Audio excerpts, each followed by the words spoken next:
right, good morning, friends. It is good to see you and good to be here together in this space. If you haven't yet today, or if you haven't yet this week, or even if you haven't yet this month or this year, it is perfectly understandable. But now, why don't we just take a deep breath in through our nose, hold it at the top, sigh it out through the mouth. Yes, I know we needed that. Let's do one more. Take a deep breath in through the nose. Hold it at the top. Sigh it out through the mouth. One last time, because I know collectively our bodies are craving this moment. And online you can do this as well. Just take a deep breath in through the nose. Hold it at the top. Sigh it out through the mouth. Holy God, would you continue to ground us? Continue to be the wind beneath our wings. Continue to lead us to still pastures, still waters and green pastures, where we can return to ourselves and be refreshed and encouraged by your Spirit. In the name of the great healer, Jesus, we pray. Amen. Amen.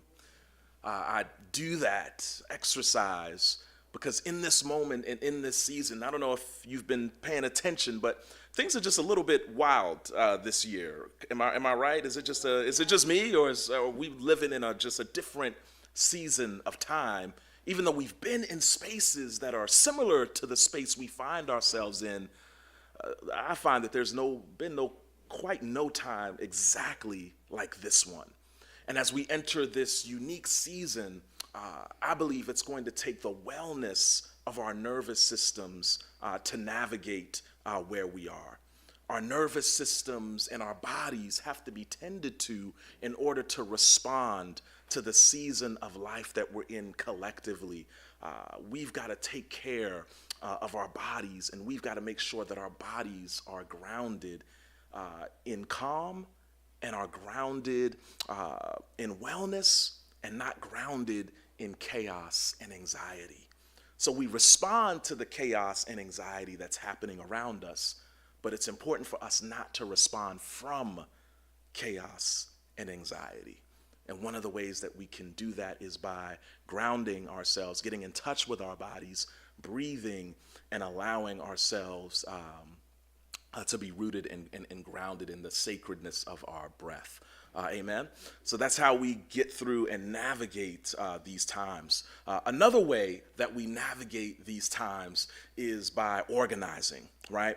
We can't do wellness, and we can't tend to our bodies and to our spirits and to our communities in isolation. Those things have to be done in community. And particularly here in the Pasadena and Altadena community, we are facing unprecedented devastation due to the Eaton Fire. And just a couple of days ago, myself and several others, there was about maybe 200 people, some folks in this room, Patrick and Maddie, y'all were there on Figueroa, Lincoln and Figueroa in Altadena, 3 months after the Eaton Fire.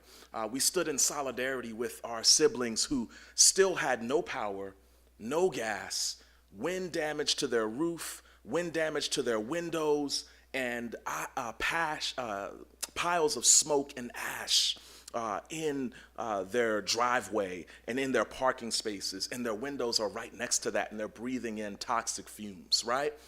So 3 months after the Eaton Fire, what we're realizing is that there are two responses to this unprecedented crisis in our community. One is making sure that our friends and our siblings and our loved ones have the vital resources and basic necessities that they need. And then there's another side of this that we saw on Lincoln and Figueroa, which is an advocacy side to this, where how do we hold our elected officials and our emergency response systems accountable to providing the services that they have to provide, that it is their job to provide and it is their job to execute, right? So there's a resource side to this unprecedented crisis, and then there's a political advocacy side to this crisis. And so this morning, I'm so encouraged and pleased to have the executive director of LA Voice, Zachary Hoover, and organizer from LA Voice, Esther here with us today, because they're going to talk about that. They're going to talk about the political advocacy and organizing that has been going on to help hold our elected officials accountable and how we can be a part of that conversation. Because, beloved, this is going to be a marathon, not a sprint. Did anybody know that? Just raise your hand if you knew this was going to be a marathon and not a sprint. And in a lot of ways, this is going to be one of those marathons where, you pass the baton, right? And there are different stages that different people run. And so there are different lanes and different stages that people will run in this marathon. And LA Voice is doing an incredible job running with the baton and helping us organize here in Pasadena and Altadena from the political advocacy standpoint. So I've already talked too much. And if I keep talking, sometimes you just start preaching as a preacher. You just get up here and you just go. So I'm step down now and invite my good friend, executive director of LA Voice, Zachary Hoover, up to share what's been going on. Give it up for Zach, y'all. All right, good morning, everyone. Buenos dias. It's great to be here. Last time I was here to share a little bit in a morning session, I think we were working on Prop 47 together. So if you remember that, gosh, that must have been 12 years ago. My 9-year-old didn't exist.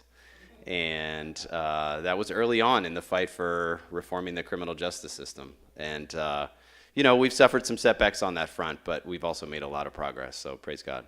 Well, I'm Reverend Zach Hoover. I'm ordained in the American Baptist Church, but my full-time ministry is to run LA Voice. For those of you who aren't familiar, LA Voice is a faith-based, multiracial, multi-faith organization of congregations all across LA County.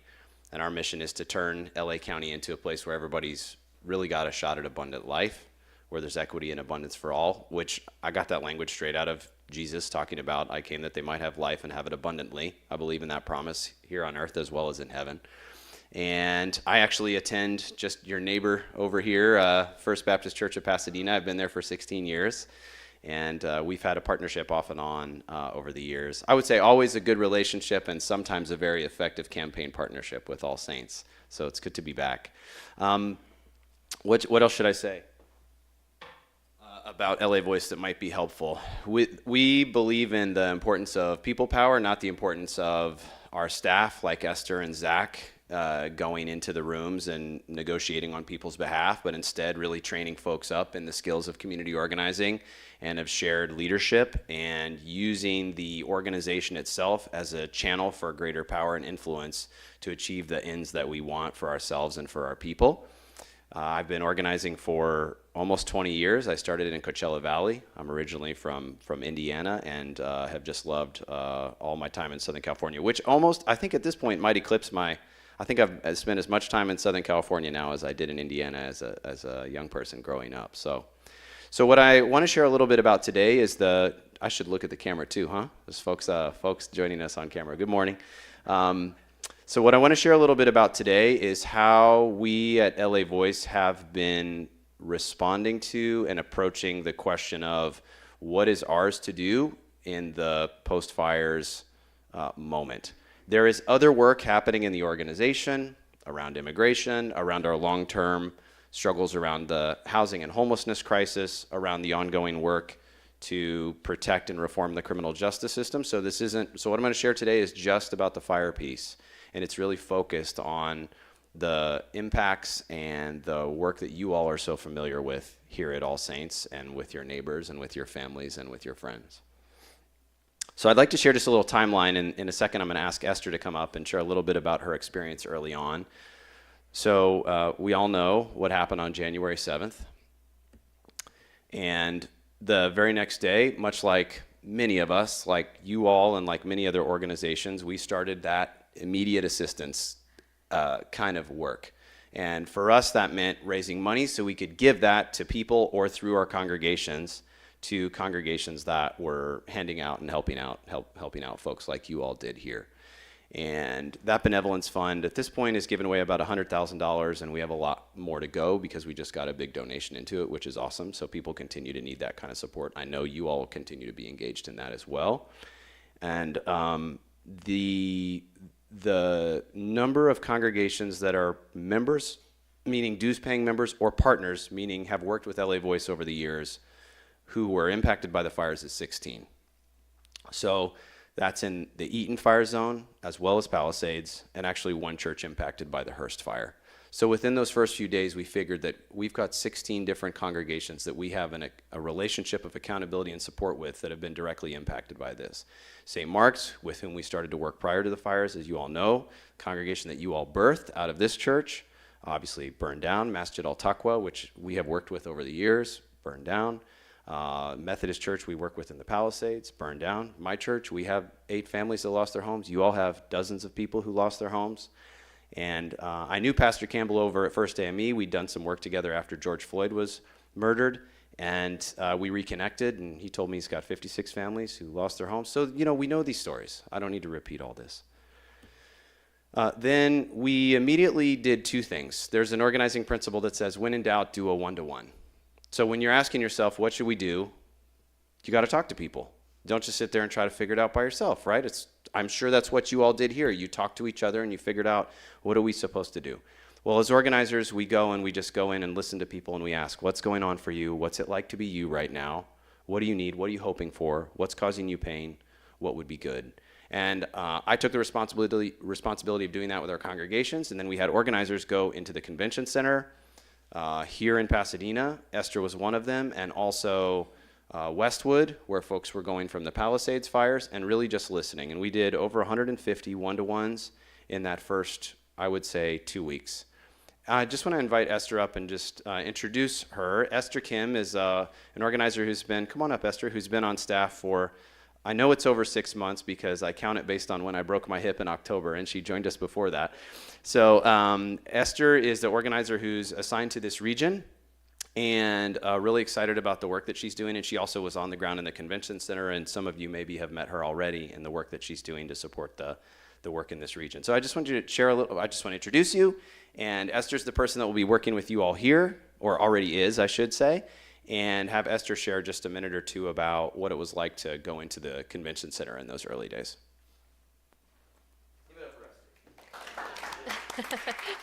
Thank you. So my name is Esther. I am a baby organizer with LA Voice. When we first went to Pasadena Convention Center, I think a lot of folks were sharing how grateful they were feeling. There was an influx of resources, whether it was other organizations or people just coming to provide support. I want to say I met a gentleman, he was a veteran, retired on fixed income. He lost both his knees during combat, so he had some mobility issues, but those first days when I visited, he was so happy. He was like, I'm just so grateful people are coming, listening, showing up. And I visited him again, I want to say a month later, and he was completely different. I think the entire environment of the convention center was different, and he was sharing that, folks are no longer coming, whether it's just organizations no longer showing up, people coming to listen, and he said he felt paralyzed. He didn't know how to move, what to do. He didn't have any family. He lost his home. His insurance company dropped him as well. I think during that experience, it reminded me and everyone else that this, and Rev Chase shared this, it's a marathon. It's going to take a long time, and that's why it's important that we mobilize and organize, because this work is not going to happen with just one person or 2 people. We need a lot of people, so that sometimes some people will be leading, sometimes we have to lean on others. So this work is really important, and we just thank you for allowing us into your space. That's pretty much it. Maybe baby organizer, but not baby organizer skills, I would say. Organizationally, we've got a long-term strategy that we designed a couple years ago based on 2,000 conversations within our congregations. And immediately we had discussion within both staff as well as grassroots senior leadership and said, we need to make this part of our agenda. We need to include the fire response now as part of our long-term strategy. And we made that choice very quickly. So out of these conversations, we then formed kind of a broad general set of priorities. And they include, it's not exactly include everything, but it's pretty close. We immediately were asking for a countywide rent freeze and eviction moratorium, basically ways to protect renters. You know, one of the first stories we heard was Mother Faye, the place was advertised for $1,000, her home burned down, and then when she called the guy, he said it was going to be $4,000. And she was a senior on fixed income, 83 years old, also with mobility issues. So we knew this was going to be an issue. Among other things, we also know we're already in a housing crisis, and so what are the things we can do to try to stop from exacerbating that crisis? The other was we had workers that we met with, and workers in my own personal life that I'm in personal relationship with, who places that they worked burned down, whether they were care centers or office buildings or that they cleaned or homes that they cleaned.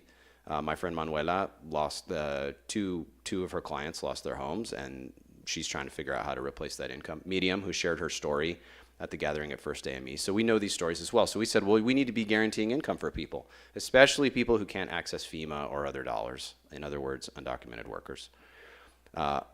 Everybody's heard, right? Altadena not for sale. I mean, that's basically this, just rebuilding policies that center self-determination. It really just means people ought to be able to be in a position to decide what they want to do with their life, with their property, to stay, etc. And then really helping people with the navigation of all the different resources. There's a last piece that's missing here, which was around workers, which was the safety of workers in the cleanup, which Pablo at the Job Center has focused a lot on, and that Rabbi Susan from Nefesh really encouraged us to make sure we include out of her experience at 9/11. And if you ask Pablo, he will tell you the story of the Worker Center in New York City, which has 300 workers who worked on the cleanup there, and all of them are now dead. So the real threat of allowing cleanup and remediation to happen without the appropriate protective equipment, we've already learned that lesson. We don't need to learn it again, tragically. So that's another piece that was included in the original policy platform. So then January 17th, so 10 days after the fires, how many of you went to First AME were any of you there? So we had about 300 people at Pastor Campbell's church, about 22 media outlets, and it was no elected officials. It was just community-led testimonies, very powerful. It's on our Facebook page if you're on Facebook and you want to go check it out and watch it. Pastor Kerwin Manning chaired that event, and it was just a very powerful experience of sharing not only the pillars but some of the testimonies that came up. And then another 11 days later, boy, that was a rough 2 weeks, I got to tell you. 11 days later, we hosted another 300 plus person event at Leo Beck Temple, one of our member congregations, with Mayor Karen Bass, sharing the same platform. Now, some of those things she can't do because she's mayor of LA. She can't make a statewide guaranteed income. But we said, will you support it? Will you call the governor and say this needs to happen? Use your bully pulpit to ask for those things.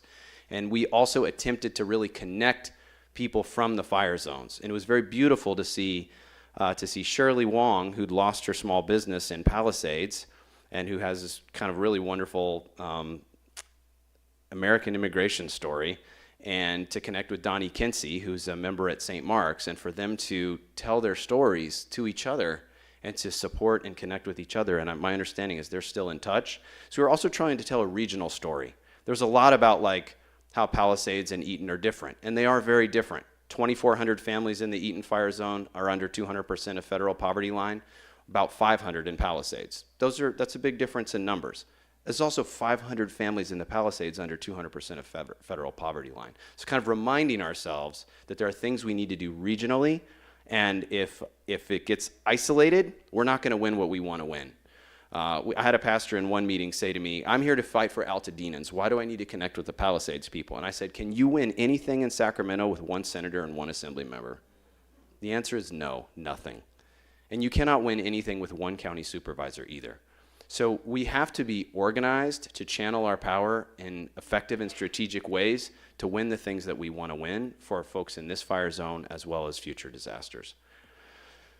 So then we got a bunch of you all's clergy folks together here from 16 or 17 different congregations. We had a conversation where some of them got to connect with each other for the first time since the fires or for the first time ever, and created a sharing space for them where they got to talk about what they were struggling with. It's been so hard for those leaders, as you know.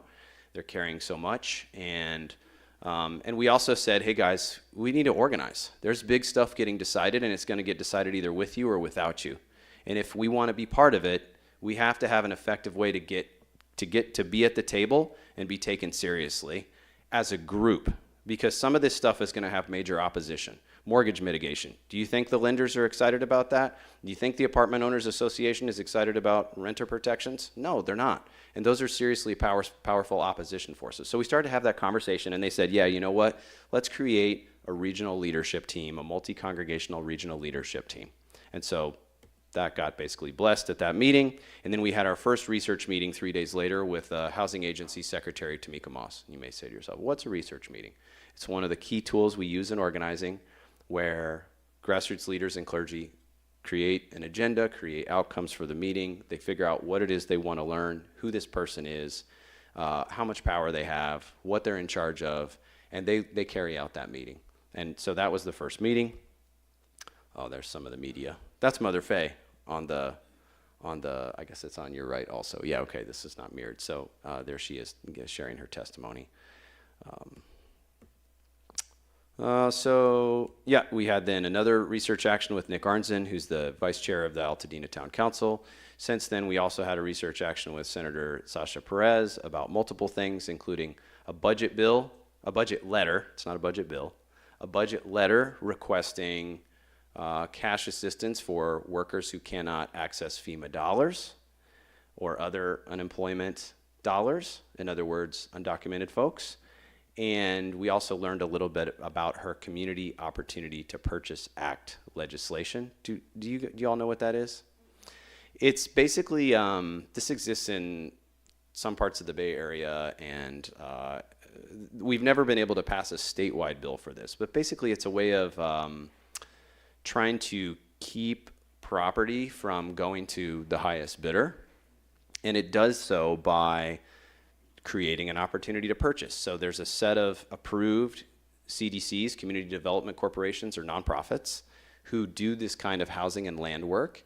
And it basically says if the property is going to get sold in this area, that organization has the first right to purchase, or they have an opportunity to match the offer. And then they have priority to purchase it. And then they do either the resale through which you can then do what's called affirmative marketing. I didn't know this term before the fires. You can't say, well, a black person has to live here. But you can say, we're going to go market this house in African-American community, right? So those things you can do. You can do what's called affirmative marketing. And those are ways in which you can try to maintain character of the community. So we learned about her Community Opportunity to Purchase Act legislation proposal, which would create an overlay zone in the fire zones only.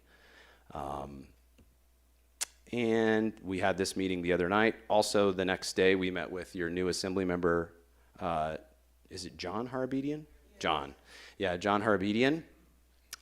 Both Senator Perez and Assembly Member Harabedian were very much aligned with the priorities that the leadership team was laying out, which was a good sign. They promised us 20 minutes with Harabedian, and I think he stayed on for 40 once he could tell, like, oh, this group knows what they're doing.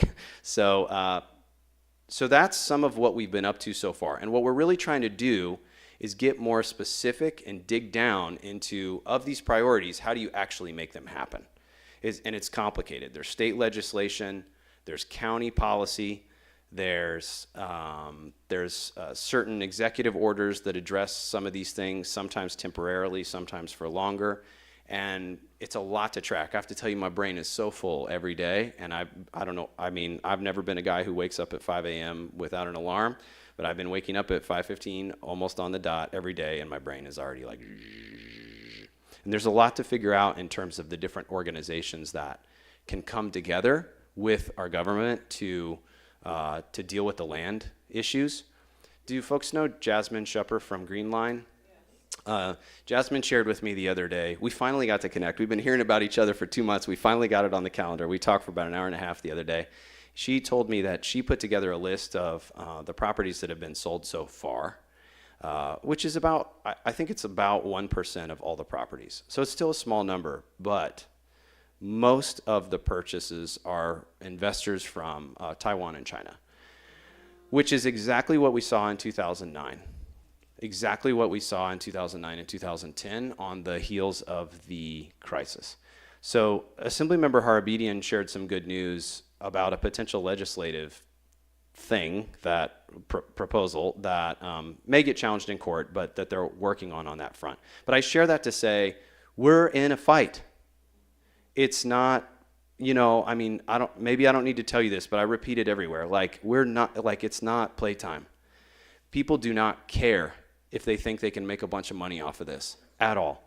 So our ability to show up together with good strategy and with specific demands and requests, I think is going to be really key to the outcomes in the coming years. So here's a little bit of the more specificity that have started to come out of the research meetings and our own digging around. And the pizza is up here because, you can't eat the whole pizza all at once. You gotta cut it down into slices, right? So we talk about issue cuts. Like, it's a problem, the land thing. Well, what's the issue cut? What's the specific thing we can do about it? And who can make it happen? How do we make that thing happen? That's the issue cut. So you can see here a couple of the specifics that I've already shared about. Some great legislation from our friend Assemblymember Isaac Bryan.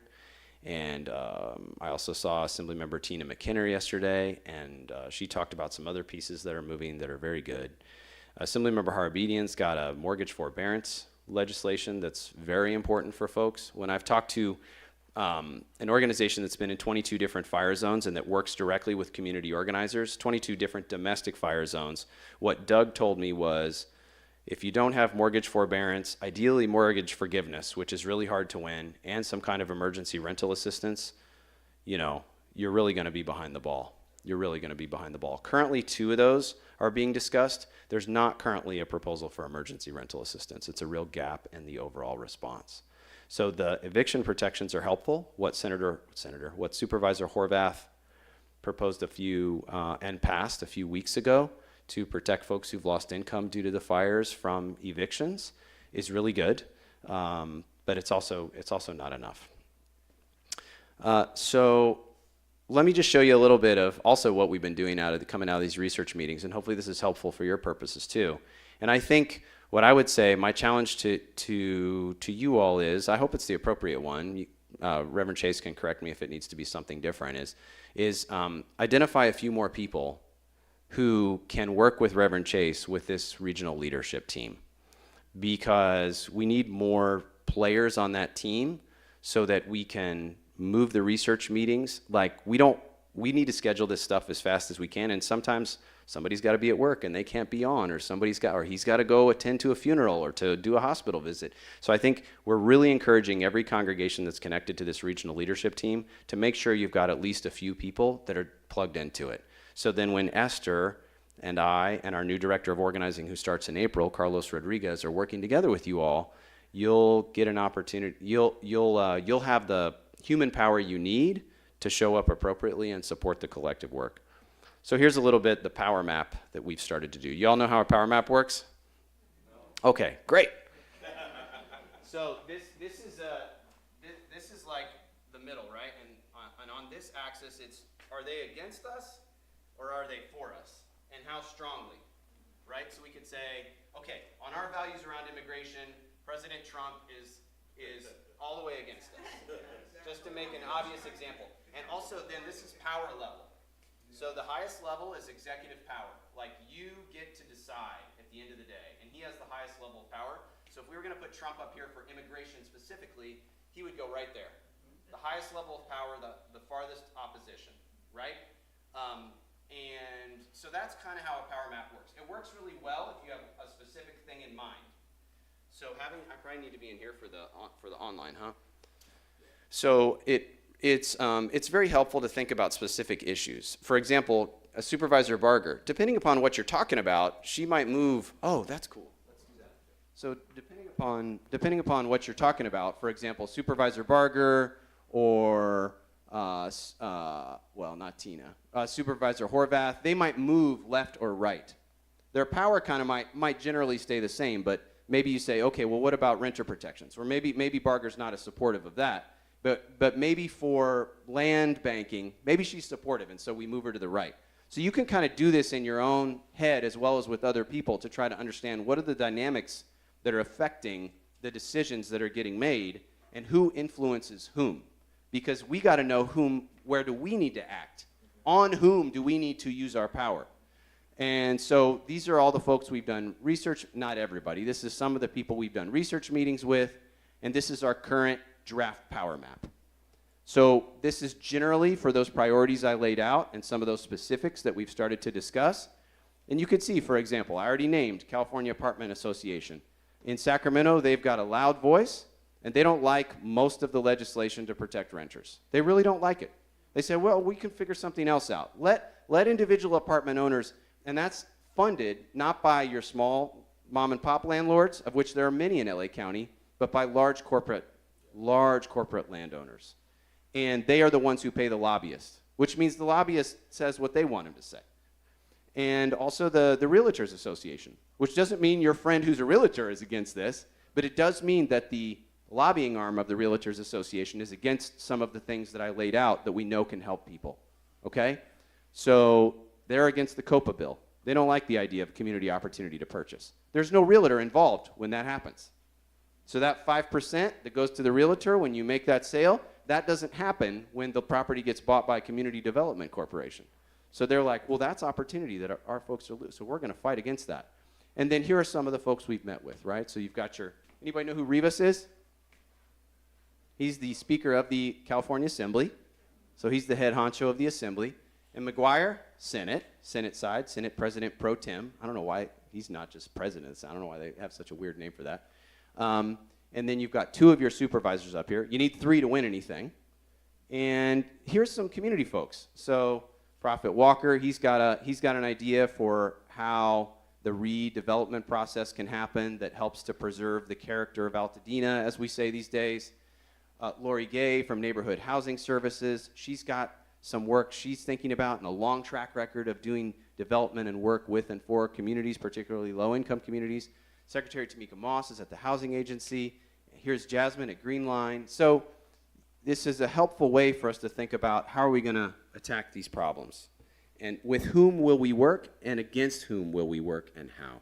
So I hope that's interesting to you. People usually like this. It's a really fun exercise to put this up on the wall and get sticky notes and then just ask yourself, well, who else might I think of? And we did that exercise the other day, and people said, oh, well, Mayor Bass, let's put Mayor Bass up there. Or they named other assembly members, or they named other folks that they knew of in the community. You should put yourself up here. Where would you put All Saints? Where would you put All Saints? On total support or not, and how much power you have. And where do you have influence? We should put LA Voice up here. Where would we put LA Voice, for example? Where would we put, et cetera, et cetera. So it helps guide decision making. How am I doing on time? A little tight, so we probably should transition to questions. Okay. About 10 more minutes for our online friends to stay with us. Okay, great. So let me wrap this up. So every good strategy, this is what we're developing, and I'll end with this. Every good strategy has clear goals, obviously takes the organization you're trying to build long-term into account. We're not just trying to do a one-off thing.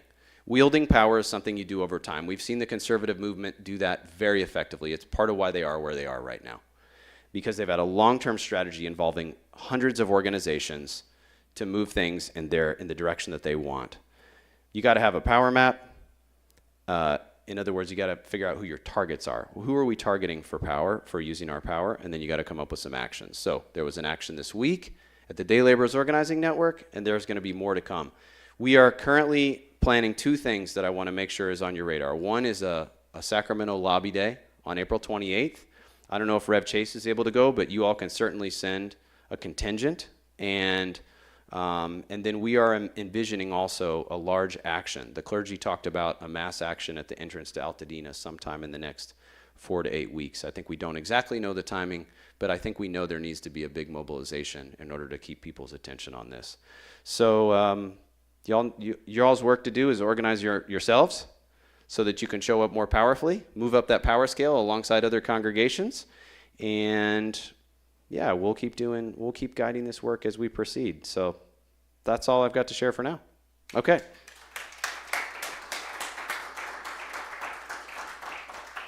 Amazing. And I hope we get the picture that this is how direct action and organizing works. When we think about the civil rights era, there were months and years of planning sometimes for single actions, right? And we see the sit-ins and we see the different marches, but what we didn't see was the planning. What we didn't see was the back rooms and the strategy and the identification of who the target is and how we can apply pressure to that. Now this is different, but the same strategies and the same methods of implementation, right? So this is why the work that The Voice is doing is so critical. And I know there are folks in this room who can partner and connect with The Voice to continue to push that work forward. So part of the vision of this space was to connect folks here to Zach and Esther to continue this work of resistance and this work of strategic implementation. So with that being said, we'll open it up for any questions.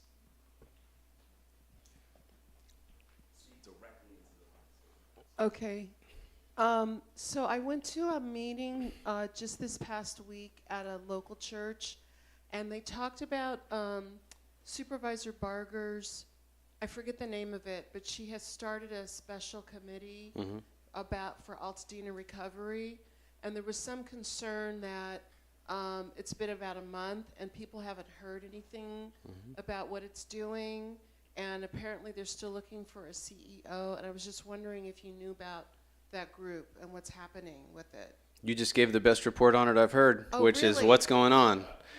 So Nick Arnson from the town council did say that he is aware of that and may or may not be appointed. I think he thought he was going to be appointed to it. I don't know if they've done all the appointments, but it's unclear to us what role that will play. There's also an LA City.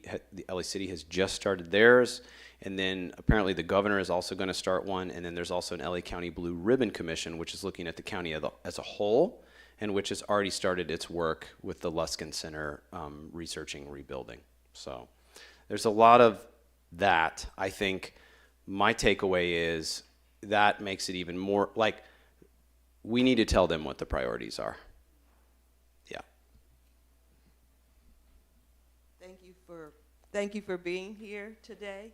And my name is Clara Williams, and I worked with LA Voice during the pandemic, and it was amazing because we were all on Zoom. But what I appreciated was the ability for LA Voice to gather a lot of different churches together that wouldn't normally come together. When you put your map up there, I have friends that go to First AME Church. I know Don Kinsey, our kids went to swimming, and we have mutual friends. So is there a way, and actually First Baptist is my neighbor called the Baptist down the street. What ways can we come together as churches, because we're siloed right now, and Altadena's right up the street. We lived in, we were right on the border of Altadena in Eaton Canyon, and we suffered loss, but we're under a Barger's district. But there are churches in there with congregations that have similar hurts, but we're not speaking with each other, and that's a power base. How can that be further organized?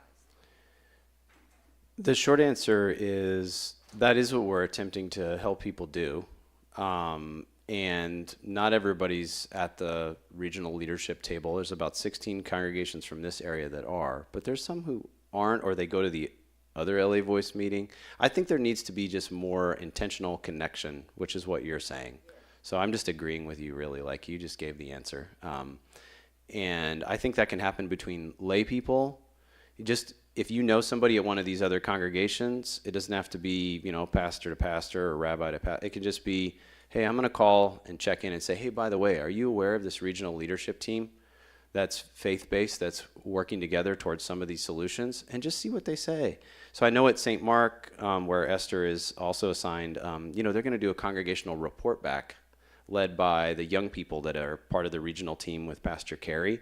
And they're going to make sure the whole congregation is kind of aware. And then that creates an opportunity for people to say, oh, I know people over there. Or what about such and such church? I know so-and-so. Or I know Bishop Dorsey. What about him? Is he involved? For example, yeah. So if you want to talk specific ideas about that and ask, like, what really can I do? I would say make sure you catch Esther before you leave. And on the clergy side of that, the CCC, the Clergy Community Coalition, is trying to do a lot of that work. So I'm at that table, but that's more so on the clergy side. I think what you're referencing, Sister Clara, is congregants just can take the lead on that, as Zach was mentioning, and not have to wait for us, who are often the bottleneck to a lot of processes. That's a little secret, right? Clergy sometimes can do that. Hey, good morning.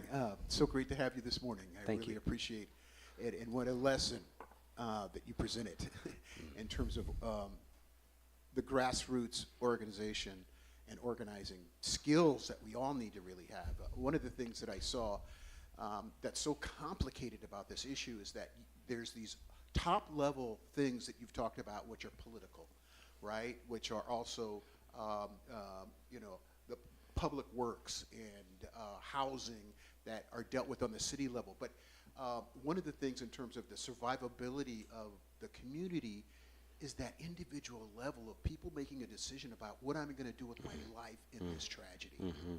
How am I going to stay here? If you want to keep Altadena, or Pacific Palisades, the issue is, in my life, where am I? How can I navigate this? Yeah. Right? Which is really interesting. I miss seeing Heavenly's organization up on that chart as a power chart, because one of the things My Tribe Rise has really focused on is helping people today do the things that I need to do to get to tomorrow. There's probably 40 organizations or people who aren't on that power map. Yes. Because either we haven't met with them yet, or for whatever reason we're just trying to keep it simple for the sake of. I'm not saying that it's but it's not a criticism, but yeah. I'm saying is that those people and what they offer services. Yeah. Is how do we know what that is? How do I, you know what I mean? Because one of the issues has been running from place to place to say, they're giving away money here today. Yeah. Oh, are you here today? Yes. No, I heard about this, and it just is like, oh my gosh, it's pretty confusing. So part of how we've interacted with the CCC and how Pastor Myra has said to me, she basically said to me early on, we need you to really focus on the organizing and advocacy. We're going to focus on trying to figure out how to streamline all the services and the support. And also we're multi-faith, and the CCC's generally Christian.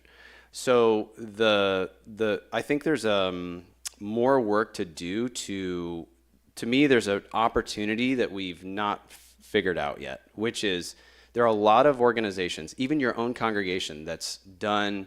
Maybe you've talked to 200 people, 600 people, 1,000 people who came through your doors for supplies, and maybe they even filled out a little form with their name and phone number. Well, can we do an organizing conversation with them? And I think that is a gap that as we start to close it, the folks who are sitting on that kind of contact information, whether churches or organizations that have an interest in the advocacy and organizing, figuring out how do we organize those folks together. And I also just feel like there's a big gap. There's an opportunity to try to remake the systems because, a few years ago they created something called the 1E app. Anybody heard of this? It was about, it was right when I came to LA, and it was a way to fill out one application in California to get multiple benefits, as opposed to 6 different applications for 6 different benefits. Well, right now people got to run around and fill out 6 applications for 6 different benefits and do follow-up. Well, why don't we just have the county be the central organizer for FEMA, Red Cross, The only thing you manage is your GoFundMe. You know what I mean? So I think there are going to be more climate disasters, unfortunately, and we need a better way to also help people get the support they need. And two things about what you just mentioned, Brother Steve. One is My Tribe Rise, incredible organization. If y'all haven't met Heavenly, she's a powerhouse. And All Saints is partnering deeply with My Tribe Rise, and we've been getting resources to them as they've been getting things out to the community.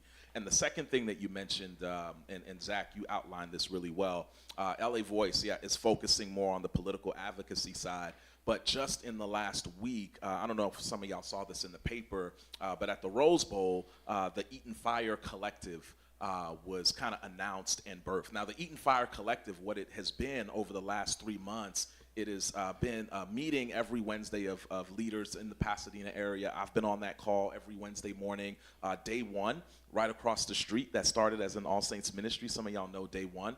They've been helping to organize that. And now it is about 60 to 70 organizations deep.